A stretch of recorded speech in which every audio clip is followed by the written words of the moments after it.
Hello everyone. आज के इस वीडियो में हम बात करने वाले हैं कि हमें डिलीवरी के बाद ऐसी कौन सी डाइट लेना चाहिए जिससे कि हमें इस गर्मी के मौसम में बहुत ज़्यादा गर्मी भी ना लगे और साथ ही हमारे घर के बड़े बुजुर्ग भी खुश हो जाए, साथ ही हमें उससे अच्छे न्यूट्रिशन भी मिल सके। तो सबसे पहले तो हमारी बॉडी के लिए प्रोटीन्स, मिनरल्स, कार्बोहाइड्रेट ये सारी चीज़ें बहुत ज़्यादा ज़रूरी होती है।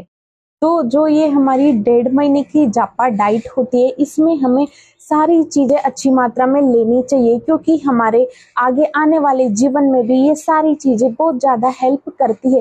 साथ ही सभी चीज़ों का अलग अलग रोल होता है। कोई सी चीज़ हमारा मिल्क सप्लाई बढ़ाती है, कोई ब्रेस्ट को स्ट्रॉन्ग करने का काम करती है। साथ ही यदि डिलीवरी के टाइम पे कोई टिश्यू हमारा डैमेज हो गया तो उसको रिपेयर करने का काम भी करती है। तो जो हमारे घर के बड़े बुजुर्ग हमें जो डाइट बताते हैं वो डाइट हमारे लिए बेस्ट होती है, यह मेरी धारणा है। तो सबसे पहले हम बात करते हैं पानी की। तो यदि हमें हमारे पड़ोसी या फिर हमारे फैमिली मेंबर भी बोलते हैं कि आपको डिलीवरी के बाद पानी कम मात्रा में लेना है, उससे आपका पेट फूल सकता है, तो यह बात बिल्कुल गलत है। डिलीवरी के बाद आपको अच्छी मात्रा में पानी लेना जरूरी होता है।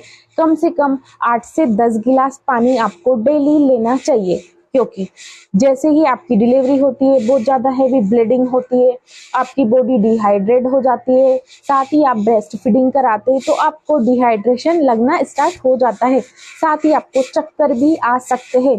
तो इससे बचने के लिए आपको अच्छी मात्रा में पानी लेना जरूरी होता है। साथ ही यदि सिजेरियन डिलीवरी आपकी हुई है तो आपको कैथेटर डाला जाता है जिसकी वजह से इन्फेक्शन होने के चांस रहते हैं। तो यदि आप अच्छी मात्रा में पानी लेंगे तो आपको यूरिन इन्फेक्शन नहीं होगा, उससे आप बच सकते हैं। और इतनी गर्मी में आपको गर्म पानी पीने की आवश्यकता नहीं होती है, आप नॉर्मल पानी पी सकते हो। रूम टेम्परेचर का जो पानी रहता है वो आप पी सकते हैं। साथ ही पानी के अंदर आप सौंफ डाल सकते हो, अजवाइन डाल सकते हो, जीरा भी आप डाल सकते हो और उसको डालने के बाद आप गर्म करके उस पानी को कुनकुना आप पी सकते हो। इससे आपको कॉन्स्टिपेशन नहीं होगा, साथ ही आपको अपच की समस्या भी नहीं होगी और आपकी बॉडी के लिए यह पानी फायदेमंद रहेगा।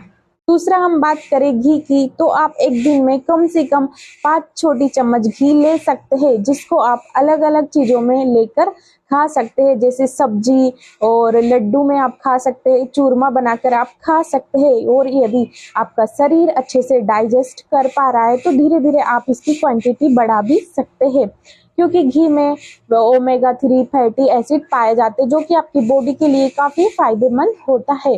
साथ ही यदि आप बहुत ज़्यादा मात्रा में घी ले तो वो 45 डिग्री के इस तापमान पर जो है डाइजेस्ट नहीं हो पाता है, ऐसे में आपको फिर कॉन्स्टिपेशन की समस्या हो सकती है। तो इसको भी आपको एक सीमित मात्रा में ही लेना है। अब आते हैं हमारे ड्राई फ्रूट्स।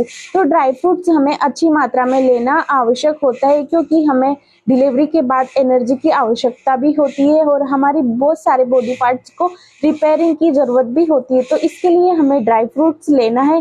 ड्राई फ्रूट्स को हम पीस कर लड्डू के रूप में भी ले सकते हैं, ये काफ़ी फायदेमंद होते हैं। डिलीवरी के बाद आप अजवाइन का पानी भी ले सकते हैं, यह काफ़ी फायदेमंद होता है। इससे आपका जो यूट्रस है उसकी हीलिंग में भी यह मदद करता है, लेकिन आपको इसकी एक लिमिट में ही इसको लेना है क्योंकि कभी कभी या तो ये कॉन्स्टिपेशन कर देता है या फिर इसकी वजह से लूज मोशन हो जाते हैं। तो इस चीज़ का आपको खास ध्यान रखना है।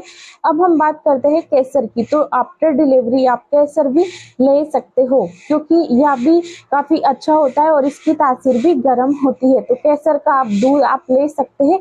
साथ ही अब हम बात करते हैं कुछ नमकीन खाने की, क्योंकि डिलीवरी के बाद हमें इतना मीठा खिलाया जाता है कि दूध अच्छा आएगा और मीठा आएगा, तो हम मीठा खा खा के एकदम पक जाते हैं। तो नमकीन भी ज़रूरी होता है क्योंकि नमक के बिना जो हमारे टाँके हैं वो हील नहीं हो पाते हैं और हमारी बॉडी के लिए भी नमक जरूरी रहता है। नमक की कमी के कारण हमें चक्कर भी आने लग जाते हैं। तो डिलीवरी के कुछ समय बाद आप हल्का नमकीन भी स्टार्ट कर सकते हैं, साथ ही आप फ्रूट्स लेना भी स्टार्ट कर दें। यदि आपके फैमिली वाले खट्टे फलों के लिए मना करते हैं तो कुछ दिनों के लिए उनको अवॉइड कर सकते हैं।